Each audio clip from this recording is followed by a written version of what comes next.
¿Cuándo empiezan a detectar que hay un problema laboral en este oficio del pimpinero?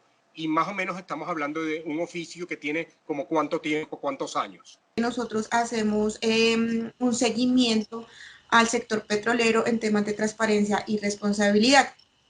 Por tal razón, nosotros nos enfocamos en esta clase de problemas de conflictividad social y esta investigación de pimpineros la empezamos a pensar este año porque es un problema que se venía desde hace muchos años. En general, el contrabando no solo de combustible en la frontera colombo-venezolana se ha venido viendo desde pues, prácticamente los años 80, pero como tal, digamos que surgió la necesidad de responder a esta problemática en el 2004, más o menos acá en el país. Se reconoció que había una problemática con este grupo poblacional y desde ese año se empezaron a implementar iniciativas con el fin de lograr la reconversión de su actividad. ¿Hay algunos estimados de cuánto es ese universo de personas que se dedicaban al oficio de pimpineros?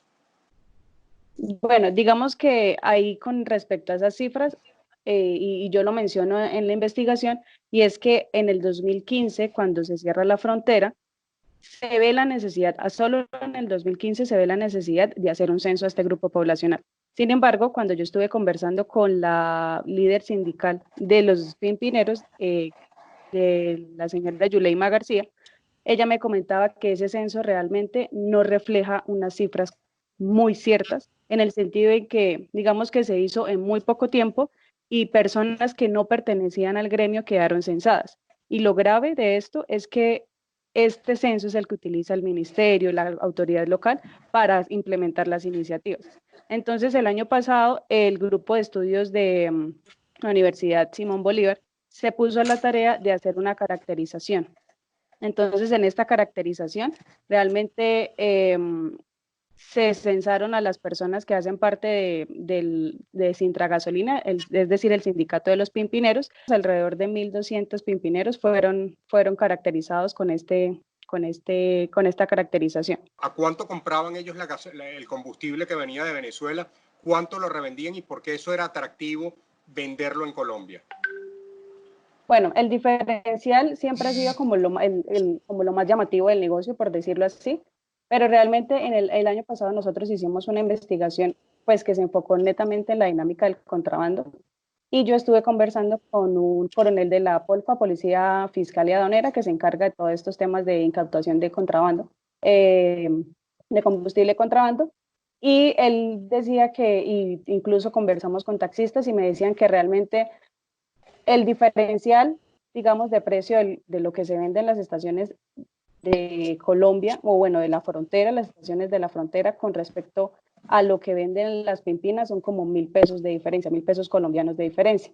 Sin embargo, es más como el acceso, la facilidad de encontrar un pimpinero en cualquier parte de la calle. ¿Ustedes dirían que ese comercio, esa actividad del pimpinero se ha cerrado solamente por el cierre de la frontera o entre el cierre de la frontera y los problemas de combustibles que tenemos en Venezuela, ese ha sido el factor fundamental? Yo personalmente no siento que sea algo meramente fronterizo, sino que es una forma de economía o de subsistencia de muchos ciudadanos de Cúcuta, y también esto se correlaciona con el problema de desempleo que tiene esta capital del departamento. Cúcuta, de acuerdo con las cifras estadísticas del DANE, es la ciudad más informal. De hecho, o sea, la cifra es bastante, digamos, diferencial con respecto a la tasa nacional. En el 2019, el 71,2% de los trabajadores de Cúcuta son informales. Y esa, digamos, la cifra a nivel nacional es del 47%. El año pasado, más o menos en mayo, fue que empezó a verse como esa disminución del combustible a raíz de los problemas con la petrolera en Venezuela, con las sanciones de Estados Unidos. Todo eso ha venido afectando. Sin embargo, cuando hablamos con la líder sindical, ella nos dijo que sí había cambiado en el sentido en que disminuyó, digamos, la cantidad de combustible que ellos consiguen. Entonces, al disminuir lo que ellos consiguen como combustible, pues el precio se incrementa. Entonces, las pimpinas las deben vender más caras. Entonces, al venderlas más caras, pues la gente no va a pagar más caro a veces por la pimpina y va a ir a las estaciones legales. ¿Ese problema se presenta solamente en el norte de Santander o hay otros departamentos fronterizos con Venezuela que hay esa misma situación? ¿Y cómo es en el caso de aquellos departamentos que tiene Colombia limítrofes, por ejemplo, con Perú o con el Ecuador? Nos hemos dado cuenta en nuestras investigaciones que no solo norte de Santander presenta esta clase de particularidades. En la mayoría de departamentos fronterizos se presentan estas dinámicas. ¿Esos programas de reformación laboral en qué consisten? Pues en esa parte fue un capítulo que manejaron. Esa parte de reconversión laboral es básicamente crear políticas públicas para que estas personas que estén realizando esa clase de actividades tengan las prestaciones legales con esta clase de trabajos, ya sea un sueldo mínimo, ya sea seguridad social, ya sea salud, pensión, lo que nosotros tenemos acá en el país. Pasa muy usualmente en esta clase de iniciativas que son problemas de corrupción. Sí, pues digamos que el interés también por hacer esta investigación enfocada a analizar cuáles habían sido esos programas, cuáles fueron exitosos y las razones por las que la mayoría, digamos que no tuvo tan buenos resultados, es porque realmente es un tema poco investigado, que poco lo analizan. Entonces, digamos, hicimos como un barrido histórico, como le comentaba al principio, desde el 2004 se han presentado iniciativas. Sin embargo, una de las iniciativas que marcó bastante como digamos, la historia en todas las iniciativas planteadas fue la después del 2015 con el cierre de la frontera. Me diera la impresión de que hay generaciones, es decir, de pimpineros, es decir, que ya si venimos desde los años 80, podríamos decir que hay hasta 3 generaciones de pimpineros.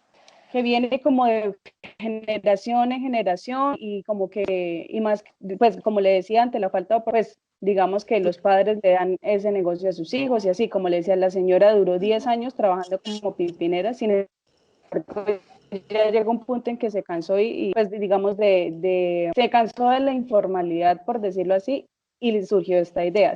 ¿Cómo queda el oficio del pimpinero, tomando en cuenta que por el lado del Ministerio de Minas y Energía de Colombia hubo el anuncio de homologar los precios del combustible, creo, y por el lado venezolano se está discutiendo, a partir de la escasez que hay, de elevar la tarifa a estándares internacionales, con lo cual prácticamente el precio de la gasolina, si eso ocurre en Venezuela, sería el mismo que en Colombia? Yo creería que acá hay una gran incertidumbre con respecto a esta dinámica de los pimpineros. Todos estos cambios que habrán en Venezuela, que puede que iguale digamos que el precio con respecto a lo que se vende en las fronteras de Colombia, pues en las ciudades fronterizas de Colombia. Entonces yo creo que se presentarían como dos problemáticas. Primero, ¿qué va a pasar con los pimpineros a raíz de la pandemia? Porque pues, digamos que se encuentran en un contexto de incertidumbre, teniendo en cuenta que no sabemos cuándo esto, digamos, va a parar.